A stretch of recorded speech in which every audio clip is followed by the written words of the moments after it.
नमस्कार, एक बार फिर से आप सभी का स्वागत है हमारे YouTube चैनल के अंदर। और आज हो चुका है 29 अप्रैल 2020 का सुबह के समय में सबसे बड़ी खबरें, महत्वपूर्ण 10 खबरों की चर्चा करेंगे जो महाराष्ट्र राज्य से निकलकर सामने आ रही है। वहीं महाराष्ट्र राज्य के अंदर सियासी राजनीतिक घमासान के बीच में उद्धव ठाकरे तगड़े ऐलान लेते हुए नजर आ रही है। वहीं महाराष्ट्र के सीएम उद्धव ठाकरे की कुर्सी को लेकर भी संकट पूरी तरह से मंडराना शुरू हो चुका है, क्योंकि अभी 2 दिन पहले ही हाल ही में उप मुख्यमंत्री अजीत पवार के नेतृत्व में एक बैठक आयोजित की गई, जिसके चलते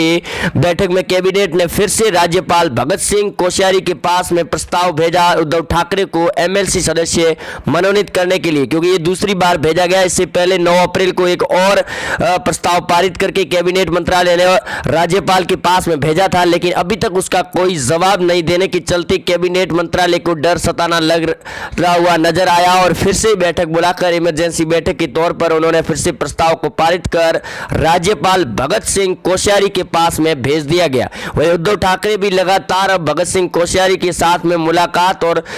टेलीफोन के जरिए बातें भी कर रहे हैं। तो दूसरी तरफ बड़ी खबर निकलकर जो सामने आ रही है आज सुबह की महत्वपूर्ण खबरों में, उद्धव ठाकरे ने प्रवासी मजदूर और लोगों के लिए बड़ा ऐलान कर दिया है कि जो बाहरी राज्यों के अंदर महाराष्ट्र के मजदूर या फिर प्रवासी लोग फंस चुके हैं बाहरी राज्यों के अंदर, जो लॉकडाउन 2 के चलते और इस महामारी के चलते, वही उनको अब वापस लाने के लिए उद्धव सरकार ने ऐलान कर दिया कि चाहे ट्रेन या फिर बस सेवाएं शुरू करके उद्धव ठाकरे उन्हें वापस लाएंगे, वो भी 2 से 3 दिनों के अंदर। वहीं दूसरी महत्वपूर्ण खबर यह भी सामने निकल कर आ रही है कि उद्धव ठाकरे ने ऐलान कर दिया है कि जो दिहाड़ी मजदूर और गरीब परिवार के लोग हैं उनके हर एक खाते के अंदर जहां प्रधानमंत्री योजना के तहत पैसे भेजे जा रहे हैं 500 रुपए की किस्त, उसके ऊपर उठकर उद्धव ठाकरे ने मुख्यमंत्री कोष से ऐलान कर दिया कि अब हर एक के खाते में 2 से 3 हजार रुपए भेजे जाएंगे, जो इस लॉकडाउन को भली भांति अपना गुजारा कर सके, क्योंकि लॉकडाउन 3 को बढ़ाने के लिए भी प्लानिंग पूरी तरह से तैयार भी हो चुकी है, क्योंकि अभी लॉकडाउन 2 3 मई को खत्म होने वाला, जिसके चलते अब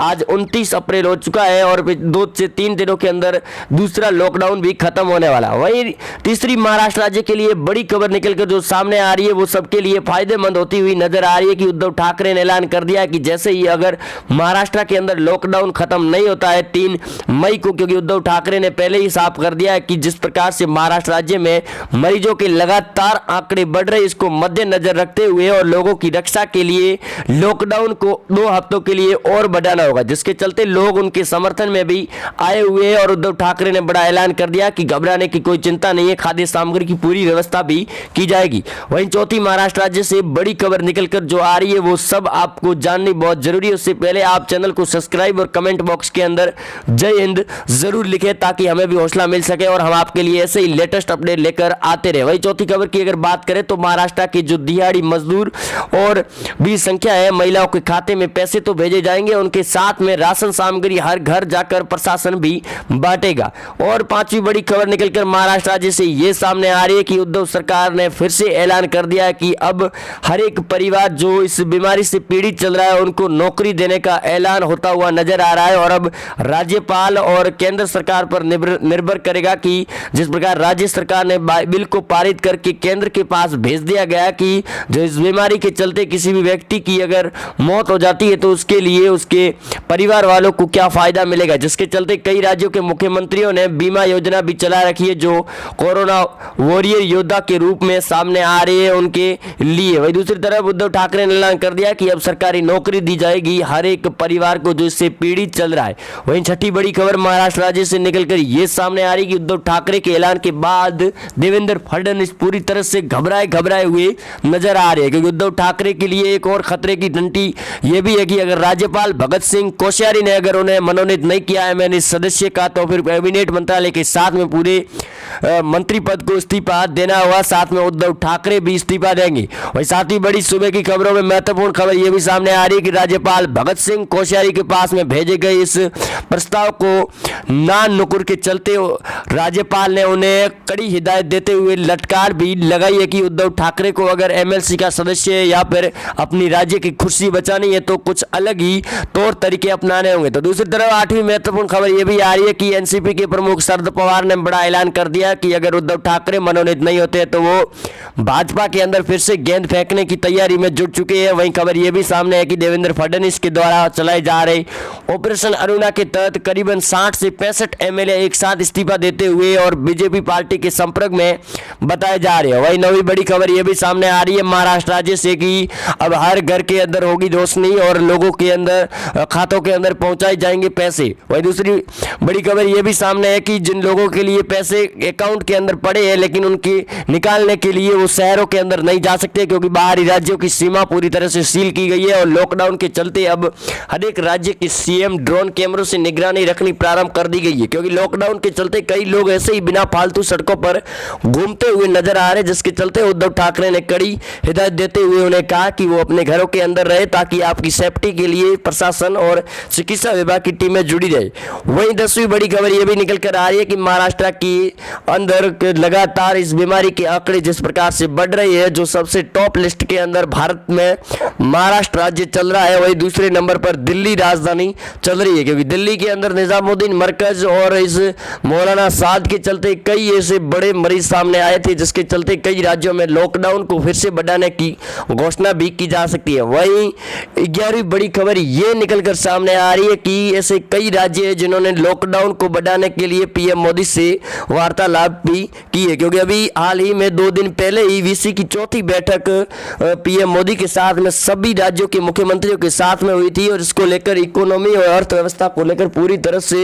फैसला लिया गया कि अगर राज्यों के अंदर अब लॉकडाउन 3 मई को अगर खत्म हो पाता है तो फिर आगे उनकी क्या रणनीति रहेगी और किस प्रकार से वो आर्थिक व्यवस्था को फिर से सुधारने के लिए वो भरपूर प्रयास करेंगे क्योंकि पीएम मोदी ने यह भी कहा कि अब जैसे ही लॉकडाउन खत्म होगा उसके बाद में भारत के अंदर कई विदेशों की कंपनियां भी आने वाली है जो रोजगार के लिए लोगों को आगे प्रेरित भी करेगी। वहीं बड़ी खबर 12वीं ये भी सामने निकल कर आ रही है कि आधार कार्ड को लेकर अब ऐलान हो चुका है कि अगर बैंक खातों के अंदर अगर आपके आधार कार्ड पूरी तरह से केवाईसी नहीं की गई होगी तो फिर ये जनधन के पैसे भी नहीं आएंगे जो 3 किस्तों के अंदर भेजे जा रहे हैं। वहीं किसानों के लिए ये भी उद्धव ठाकरे ने ऐलान कर दिया है कि अब सीधी फसल उनके खरीदी जाएगी वो भी ई मित्रों के द्वारा क्योंकि गाँव के अंदर ई मित्र सेवा ही संचालित हो रही है और खाद्य सुरक्षा की दुकानों पर सीधे डीलरों के द्वारा फसल को खरीद कर सीधे सरकार के खातों के अंदर सौंपा जाएगा क्योंकि इस लॉकडाउन के चलते सभी राज्यों की सीमाएं लॉक कर दी गई है, ना कोई बाहरी व्यक्ति आ सकता है ना कोई जा सकता है, जिसके चलते लोग इनका पूरी तरह से समर्थन भी कर रही है। दूसरी तरफ पीएम मोदी खुद 3 मई को फिर से संबोधित करते हुए नजर आएंगे कि लॉकडाउन को फिर से बढ़ाया जाए या फिर नहीं बढ़ाया जाए क्योंकि लगातार जिस प्रकार इन मरीजों के आंकड़े बढ़ रहे, आज करीबन 30,000 से ऊपर मरीजों का आंकड़ा हो चुका है, जिसके चलते महाराष्ट्र में काफी ज्यादा मकसद भी करनी पड़ती हुई नजर आ रही है। तो दूसरी तरफ उद्धव ठाकरे की गले के अंदर फंसी अपनी कुर्सी को बचाने के लिए भी समय नहीं रहा। अगर उद्धव ठाकरे अपनी कुर्सी बचाने के लिए दौड़े तो दूसरी तरफ इस महामारी के चलते मरीजों के आंकड़े बढ़ रहे हैं और जनता को बचाना उद्धव ठाकरे का पहला कर्तव्य होता है। दूसरी तरफ कैबिनेट मंत्रालय के अंदर उप मुख्यमंत्री के द्वारा की गई बैठक के अंदर प्रस्ताव को पारित किया गया। एमएलसी सदस्य को मनोनीत करने के लिए आर्टिकल 171 के तहत उद्धव ठाकरे को 28 मई से पहले अपने सीएम पद की कुर्सी को बचाने के लिए उन्हें मनोनीत होना होगा या फिर चुनाव करवा के उन्हें एक सीट पर जीत हासिल करनी होगी। अगर उद्धव ठाकरे ऐसा नहीं कर पाते हैं तो आर्टिकल 171 के तहत पूरे कैबिनेट और उद्धव ठाकरे को अपने मुख्यमंत्री पद से इस्तीफा देना होगा। अगर दूसरी बार उद्धव ठाकरे को अपनी कुर्सी बचा पानी है तो उद्धव ठाकरे को दूसरे दिन इस्तीफा देने के अगले दूसरे दिन फिर से शपथ लेनी होगी पूर्ण रूप से बहुमत साबित करने के लिए। उसके बाद में वो दूसरी बार मुख्यमंत्री बन सकते हैं, लेकिन उसी पर कटाक्ष निकालते हुए देवेंद्र फडणवीस और राज ठाकरे ने तगड़ा बयान भी दे दिया है उद्धव ठाकरे को कि उद्धव ठाकरे को अगर सीएम पद के लिए बनना है तो वो इस्तीफा देकर फिर से कोशिश करेंगे। लेकिन भाजपा पार्टी के द्वारा चलाई जा रही इस कैंपेन के चलते उद्धव ठाकरे को फिर से सीट नहीं मिलती हुई नजर आ रही है। दूसरी तरफ शरद पवार और कांग्रेस के प्लान में बड़ा झटका होता हुआ नजर आ रहा है कि उद्धव ठाकरे को अब उनकी पूरी तरह से रणनीति समझ में आ चुकी है कि अगर शिवसेना उनके साथ में होती है तो वो महाराष्ट्र के अंदर सोनिया गांधी के नेतृत्व में पूरी तरह से सरकार चलाती है। वही पालघर की घटना को लेकर अर्णव गोस्वामी से लगातार 12 घंटे पूछताछ के बाद में पुलिस प्रशासन ने भी अर्णव गोस्वामी को छोड़ दिया गया और सोनिया गांधी को लेकर की गई टिप्पणियों पर सोनिया गांधी को ही लताड़ा जा रहा। दूसरी तरफ यूपी राज्य के सीएम योगी आदित्यनाथ ने भी सोनिया गांधी पर कटाक्ष निकालते हुए कहा कि जिस प्रकार बुलंदशहर की जो घटना सामने आ रही है, बड़ी खबर जो निकलकर सामने आ रही है, उस पर भी राजनीति करनी शुरू कर दी गई है प्रियंका वाड्रा के द्वारा, क्योंकि प्रियंका वाड्रा यूपी के कांग्रेस की प्रमुख प्रवक्ता भी अभी मनोनीत की गई है, जो जिसके चलते जिस प्रकार से खबर सामने आ रही है, प्रियंका वाड्रा भी अब राजनीति के लिए उठक पुठक शुरू कर दी गई है। वही महाराष्ट्र के सीएम योगी आदित्यनाथ से भी बातचीत की है कि जिस प्रकार से पालघर की घटना को कुछ लोगों ने इसे अलग सांप्रदायिक के रूप में देखा गया, इसी प्रकार बुलंदशहर की इस खबर को नहीं देखा जाए और जल्द से जल्द योगी आदित्यनाथ उन पर कड़ी से कड़ी कार्रवाई करें, ताकि जिस प्रकार से साधु संतों के लिए जो ये बड़ी खबरें निकलकर सामने आ रही है उन्हें रोका जाए। दूसरी तरफ संत संप्रदाय के लोग भी अब पूरी तरह से अर्णव गोस्वामी को समर्थन करते हुए नजर आ रहे हैं और लगातार उद्धव ठाकरे पर रिपब्लिक भारत के chief and editor Arnab Goswami लगातार उद्धव ठाकरे पर निशाना साधे हुए हैं। और दूसरी तरफ उद्धव ठाकरे और दिल्ली के सीएम अरविंद केजरीवाल के